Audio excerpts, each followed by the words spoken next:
नमो तस् भगवतो अरहतो सम्मा सम्बुद्धस्स। नमो तस् भगवतो अरहतो सम्मा सम्बुद्धस्स। नमो तस् भगवतो अरहतो सम्मा सम्बुद्धस्स। साधु साधु साधु। श्रद्धावान उपासक उपासिकागण,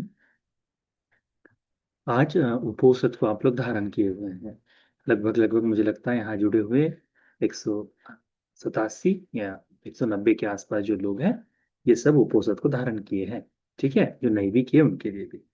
तो आज अरहंत मुनिगणों को अनुगमन करते हुए जिन सीलों को धारण किए हो, उन अरहंत मुनिगण बनने के लिए, अरहंत होने से पहले भिक्षुओं के कुछ धर्म हैं जिनके बारे में एक सूत्र में बताया गया है। यह सूत्र अंगुत्तर निकाय के छक्क निपात यानी छठे निपात में यह आता है। उसके चौथा वर्ग है देवता वर्ग। इसमें पहला ही सूत्र है सेक सूत्र। सेक का मतलब होता है सीखने वाले। इस बुद्ध शासन में दो तरह के भिक्षु हैं, एक होता है सेक और एक को कहा जाता है असेक। सेक का मतलब होता है जो शिक्षित हो रहा है, और असेक का मतलब होता है जिसे अभी शिक्षा लेने की कोई आवश्यकता नहीं। इसका मतलब वह शिक्षित पूर्णता होकर जिसे पाना था उसे प्राप्त कर दिया है। तो जो अरहंत मुनि हैं उन्हें असेख कहा जाता है, और जो प्रवज्जित हुए हैं, केवल धर्म का अभ्यास मात्र कर रहे हैं, धर्म को सीख रहे हैं, उन्हें सेख कहा जाता है। तो इन सेख भिक्षुओं को भिक्षु जीवन में बने रहने के लिए, धर्म के अनुसार जीवन जीने के लिए जो सहायक धर्म है उसके बारे में यहाँ कुछ बातें कही गई है। हम आपको संक्षिप्त में बताएंगे, और 10 से 15 मिनट, 10 मिनट मैक्सिमम इस सूत्र को लगेंगे। भगवान कहते हैं, क्षय में भिक्खवे धम्मा सेखस भिक्खुनो परिहानाय संवदन्ति। भगवान कहते हैं भिक्षुओं 6 धर्म है जो शिक्षित होने वाले भिक्षु को, जो सीख रहा है उस छात्र को, उस भिक्षु को परिहानाय, परिहानि का मतलब उससे नुकसान के लिए। जब भी हम पाली बताते हैं तो आप में से बहुत से छात्र, बहुत से उपासक उपासिका पाली का अभ्यास करना चाहते हैं। तो कई ऐसे शब्द हैं जो निरंतर धर्म में आते हैं। आपने क्या करना चाहिए, उन शब्दों को याद रखना चाहिए। ठीक है, जैसे छही में कहा तो 6 धर्म। सेकस यानी सीखने वाले भिक्षु के लिए, परिहाना यानी हानि के लिए, उसके विनाश के लिए, उसे नष्ट कर देने के लिए। ठीक है, तो आध्यात्मिक जो हानि होती है उसे कहते हैं परिहानि के लिए। ठीक है, तो सेकस भिक्खुनो परिहानाय संवदति, उसकी परिहानि के लिए, उसके धर्म की शिक्षा विनाश के लिए 6 धर्म धर्म काम करते हैं। ठीक है, कौन से 6? कतमे 6। कम्मा रामता, पहला धर्म क्या है? कम्मा रामता। कम्मा रामता का मतलब होता है काम में लगे रहना, केवल काम। ये काम खत्म हुआ तो दूसरा काम, दूसरा काम खत्म हुआ तो तीसरा काम। आप लोग देखते हैं कई भिक्षुओं को, हम भिक्षुओं को देखते हैं ना, तो आश्रम में भी रहे तो धर्म के अभ्यास में रुचि कम और अधिक समय किसी न किसी काम में लगा है। तो कोई कंस्ट्रक्शन का काम करता है, कोई किसी का काम करता है, कोई झाड़ू, केवल झाड़ू में, उसे धर्म साधना का अधिक अभ्यास नहीं। या फिर भारत की दृष्टि से देखा जाए तो भारत में सामाजिक कामों में लगा है, किसी इस उपासक की समस्या सुलझा रहा है, किसी उस उपासक की समस्याएं सुलझा रहे हैं, केवल उस कार्य में लगा है। या फिर ऐसा भी होता है कि जो सामाजिक कार्य करने के लिए तो इस आंदोलन में चले गए, उस उद्घोषण में चले गए, वहां धरना धर दिए। ये भिक्षुओं के काम, और इसी में अधिक रुचि और अधिकता से लिपा रहता है, उसमें लगा रहता है, रत रहता है। तो कम्मा राम था, उस कर्म में जुड़ा हुआ है, लगा हुआ है, जुटा हुआ है एक तरह से। तो क्या कहते भगवान?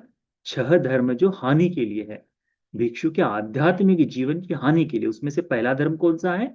कम्मारामता। दिन भर यदि केवल काम में ही लगा है तो धर्म का अभ्यास कब करेगा, है ना? वह दूसरा है भस्सारामता। भस्सारामता का मतलब होता है वाणी विलास, केवल दिन भर लोगों के फोन और दिन भर किसी न किसी से बातचीत, अपने लिए, धर्म के लिए, अपने आध्यात्म, अपने चिंतन के लिए समय नहीं निकाल पाता और उसमें रुचि लेता है, बार बार चाह कर लोगों से फोन पर बात कर लेता है, लोगों को बुलाकर बात कर लेता है। बात करना ठीक बुरा नहीं है, परंतु आध्यात्मिक जीवन में हानि ना हो, उतनी उतना संयम होना चाहिए। तो क्योंकि अभी वर्तमान समय है ना, आप 140 100 पौने 200 उपासक हैं यहाँ, उपासिका है ना, इनके प्रश्न होंगे तो कौन से भिक्षुओं से पूछोगे? तो इसीलिए वॉइस मैसेज ही बढ़िया है। तो ये जो भस्सारामता यानी भिक्षु बातचीत में अधिक रुचि लेता है, उसी में लिप्त लगा रहता है, उसी में रत रहता है, उसे कहते हैं भस्सारामता। इस भस्सारामता को लगने के कारण होता क्या है कि आज दिन भर में क्या हुआ, अब मैं कल क्या करूंगा, कल क्या हुआ था, इस बारे में सारी न्यूज खोजते रहता है आदमी। क्योंकि बात करने के लिए टॉपिक भी तो चाहिए, किसी से किसी विषय में बातचीत करने के लिए। तो धर्म की खोज के अलावा यह बाकी चीजों में लगा रहता है। ठीक है। तो कई बार हम रुचि तो हम भी लेते हैं बातचीत करने में। तो हम भी देखते हैं कि अब जैसे अब धर्म पढ़ रहे हैं तो अपनी ही खामियां नजर आ जाती है हमको। हमको पढ़ने का थोड़ा सा शौक है थोड़ा सा, तो जो भी पढ़ लेते हैं लोगों से पूछ लेते हैं कि भैया ये पढ़ लिए, ये पढ़ लिए, ये पढ़ लिए। तो उसमें फिर हाँ पढ़ा है तो फिर समान सब्जेक्ट मिल जाए तो वो बात 10 मिनट के बाद 15-20 मिनट चली जाती है। तो उसमें आनंद जरूर आता है। उसी को भगवान ने कहा है बस्सारामता, इस बातचीत में रत रहना, इसमें अधिक रुचि ले, संयम न आए तो क्या होगा, यह परिहानि के लिए, उसके विनाश के लिए काम करेगा। दूसरा धर्म, तीसरा धर्म कहते हैं निद्रारामता। निद्रारामता का मतलब होता है नींद में आनंद लेना। कैसे? सुबह सुबह जल्दी उठना था, अभी तो बहुत जल्दी सुबह है, थोड़ा सा लेट, तो 8-9 बजे उठेगा। फिर कुछ मिल गया तो फल रखे हैं कुछ खा लिए, ये भिक्षुओं के बारे में, इसलिए भिक्षुओं के बारे में बता रहे हैं। ठीक है। तो खा लिए, फिर थोड़ा सा, अच्छा तो हाँ ठीक है, किस उपासक का घर है देखकर, अच्छा आ रहे करके उपासक के घर में भोजन के लिए चले गए, या फिर उपासक एक काम करो ना यही लेके आ जाओ ना। ठीक है। तो उस तरह से बता के फिर वो खाना खा लिए, अभी खाना खाया है अभी तक, अब थोड़ा सा 1 घंटे के लिए लेट जाओ, वो 1 घंटे के 4 घंटे हो जाते हैं, और डेली नियम में चल रहा है। तो उसको क्या कहते हैं निद्रा आराम का। फिर 9 बज गए, 8-9 बज गए, थोड़ा सा मोबाइल वोबाइल देख ले, अच्छा अब तो नींद आ रही, चलो सो जाते हैं कर, 10-12 बजे तक नींद आती है, सो जाते हैं करके। तो नींद का आनंद लेता है, नींद में रत रहता है, कभी भी देखो तो सोए थे, कभी भी देखो। तो इसे कहते हैं निद्रारामता। निद्रारामता के कारण जो धर्म के लिए उत्साह करना चाहिए वो धर्म का उत्साह हो नहीं पाता, और फिर बाकी भौतिक चीजों में लगा रहते हुए धर्म की हानि उसकी होते रहती है। इसीलिए भगवान ने कहा कि सीखने वाले भिक्षु के लिए यह हानि के लिए काम करता है। चौथा है संघानिका रामता।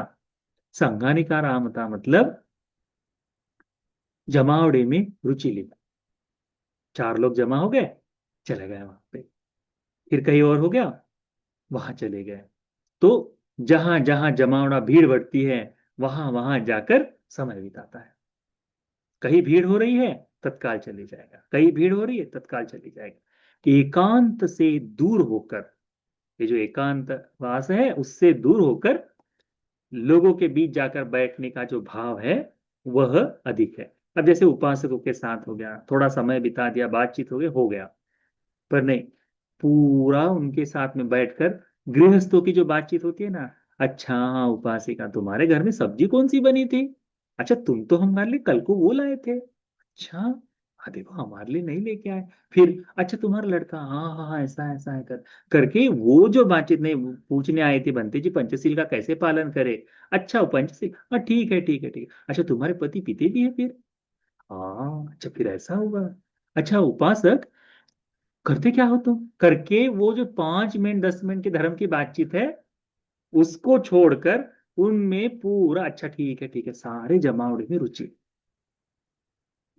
अब ये संघारिका राम था, उपासकों को बड़ी प्रिय लगती है कि भंते जी ने हमारे घर का प्रश्न पूछ लिए, भंते जी ने हमारे परिवार के बारे में पूछ लिए। तो उपासक बिल्कुल गदगद हो जाते हैं, कितना ख्याल रखते हैं।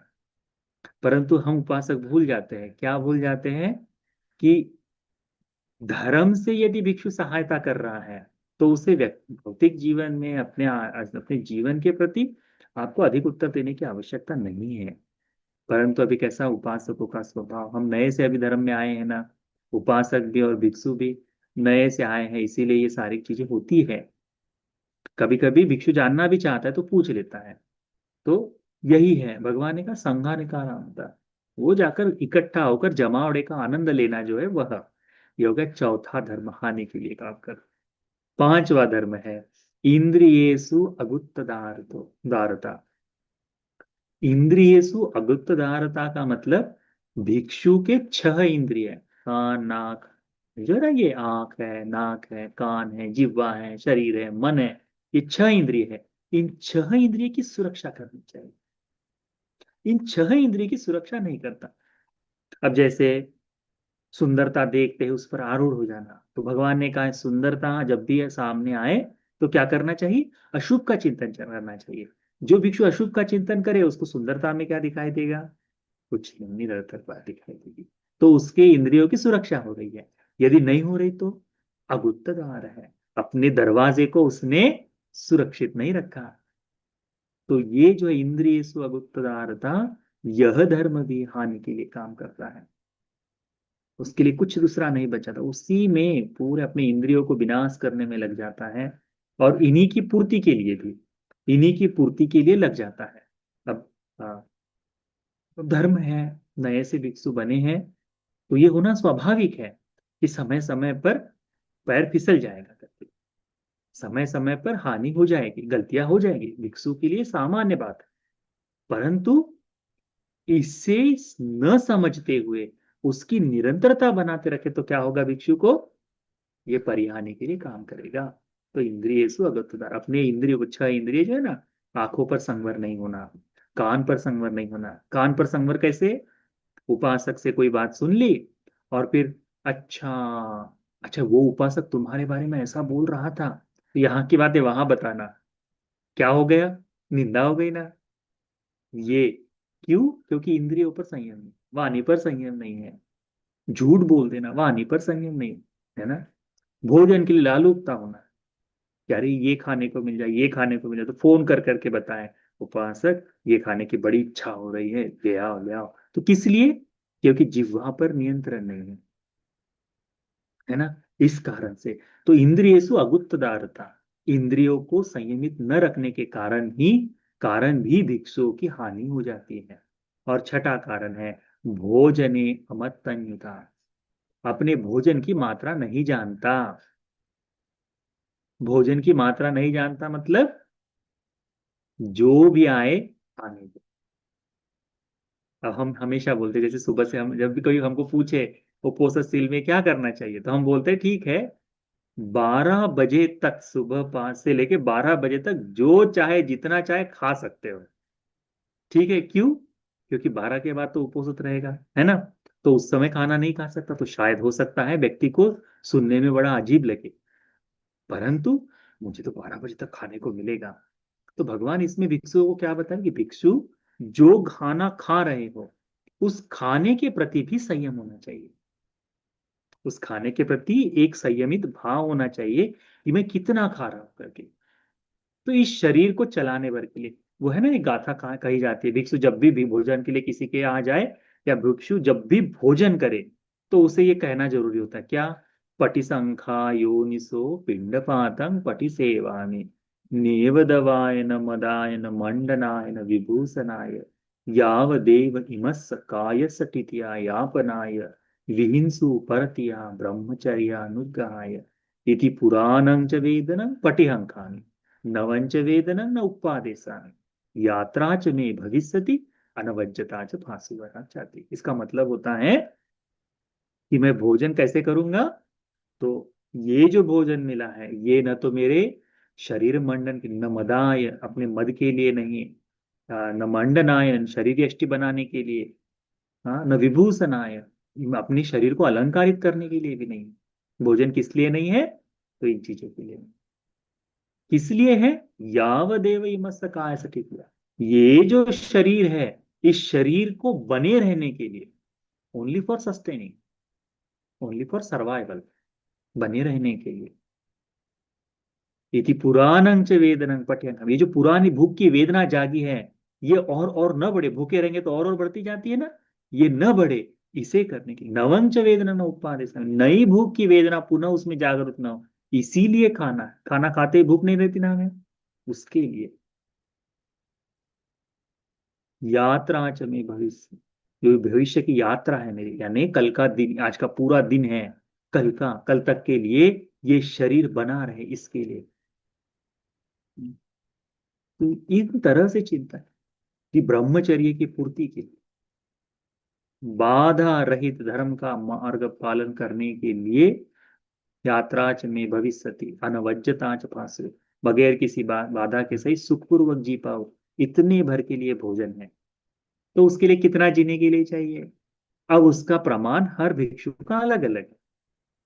तो भगवान कहते हैं इस मात्रा को जाने बगैर वो अधिक खा लेता है, तो थुलथुला शरीर होते जाएगा तो कैसे होगा, है ना? तो उस कारण से भी बड़ी हानि होती है। तो भगवान कहते हैं भोजन की मात्रा न जानने से भी उसकी परिहानि होती है। अब बाहरी शरीर से, इस शरीर से चीवर पहना है तो भिक्षु ही दिखाई देगा, परंतु इन 6 चीजों में लगा हुआ है तो भीतर ही भीतर भिक्षु का धर्म नष्ट हो जाएगा ना। भगवान उसी को कहते हैं कि सेकस्य भिक्खुनो परिहानाय संवर्तते, इमेको भिक्खवे छ धम्मा सेकस्य भिक्खुनो परिहानाय संवर्तन्ति। भिक्षुओं, यह 6 धर्म है जो भिक्षु को, सीखने वाले भिक्षु की हानि के लिए, उसके विनाश के लिए, उसको धर्म से च्युत करने के लिए, खत्म कर देने के लिए काम करते हैं। फिर भगवान कहते हैं क्षय में भिक्खवे धम्मा सेकस्य भिक्खुनो अपरिहानाय संवर्तन्ते, ये जो 6 धर्म है वो हानि न करने के लिए काम करते हैं। कौन कौन से? न कम्मा रामता, कर्म में न लगा रहना, कर्म में रुचि, काम करने में अधिक रस जो लेना है वो नहीं करना। न भस्सारामता, अधिक बातचीत है उसमें आनंद लेना, उसमें लगे रहना, उसके इसमें पड़ा रहना, वह, क्योंकि देखिए कम आरामता से बड़े राग द्वेष मोह जागते हैं। कम आरामता, काम कर रहा है, झाड़ू लगा रहा है, झाड़ू लगा रहा है, झाड़ू लगा रहा है, और 10 बार कोई आना जाना कर रहा है तो क्रोध जागेगा। बसारामता की बात है, अपनी कोई निंदा, क्योंकि लोक धर्म है निंदा होना, तो भिक्षु की निंदा होगी, उस निंदा को सुनकर उस पर प्रत्युत्तर देते समय एक तो राग जाग जाएगा, द्वेष जाग जाएगा, मोह जाग जाएगा, इस तरह से, है ना? चुगली आदि के सारे धर्म उसमें से उत्पन्न हो जाएंगे, तो धर्म वो नष्ट हो जाता है। इसीलिए भगवान ने न भस्साराम, भस्साराम से परे हो जाए, न निद्रारामता, जितना शरीर के आराम के लिए आवश्यक है उतना कर लिए, उससे अधिक नहीं, तो उतना हो गया, तो उतना पर्याप्त है। न संज्ञानिका आरामता, बातचीत करना जरूरी है, धर्म देशना में जैसे भी बात, धर्म में जुड़े हैं, बातचीत कर रहे हैं, परंतु दिन भर केवल इसी में लगा रहे और 5 मिनट भी ध्यान के लिए भिक्षु न बैठ पाए, तो फिर उसका धर्म तो वैसे ही धीरे धीरे समाप्त हो जाएगा। तो वह है न संहारिका रामता, इंद्रियेसु गुप्त द्वार, अपने 6 इंद्रिय जो है, आंख कान नासिका जिह्वा शरीर मन, इन 6 इंद्रियों की सुरक्षा में लगा रहना। भोजने मत्तन्यता, भोजन की सही मात्रा को जानना। भगवान कहते हैं इमे को भिक्खवे छ धम्मा सेकस भिक्खुनो अपरिहानाय संवर्तन्ति, भिक्षु ये 6 धर्म हैं जो सेक भिक्षु को अपरिहानि के लिए, विनाश होने से रोकने के लिए सहायक है, विनाश होने से रोकते हैं करके। तो एज अ उपासक आज आप अरहंत मुनिगणों को ध्यान में रखकर उपोषण धारण किए ना, तो आपने देखना चाहिए कि अरहंत मुनिगणों में ये धर्म थे, इसीलिए अरहंत हो पाए। तो उपोषद के दिन में हमने कोशिश करनी चाहिए कि केवल इसमें न लगा रहे, तो क्या रुचि लेनी चाहिए? धर्म की ध्यान साधना में, धर्म श्रवण में, है ना, अपने आप को संयमित करने में, इन चीजों में अधिक रुचि ले तो धर्म में अपना भी विकास ही हो सकता है, धर्म से हानि नहीं होगी। इस बात को ध्यान में रखो। तो ये धर्म जैसे उपासकों के भिक्षुओं को भगवान ने उपदेशित दिए हैं, तो ये धर्म वैसे ही उपासकों के लिए भी बड़े सहायक है। यदि इनका अभ्यास करें, इन पर चलने की कोशिश करें, तो धीरे धीरे हमारे लिए सार्थकताएं उत्पन्न हो जाएगी। ठीक है, इतना पर्याप्त है। ये धर्म का उपदेश आप सभी को इस बुद्ध शासन में निकेले मुनिगणों जैसा जीवन जीने के लिए, इन धर्मों को जानते हुए संघ के प्रति श्रद्धा जागने के लिए, निर्वाण सुख तक जाने के लिए पुण्य उपकारी हो जाएगी। साथ साथ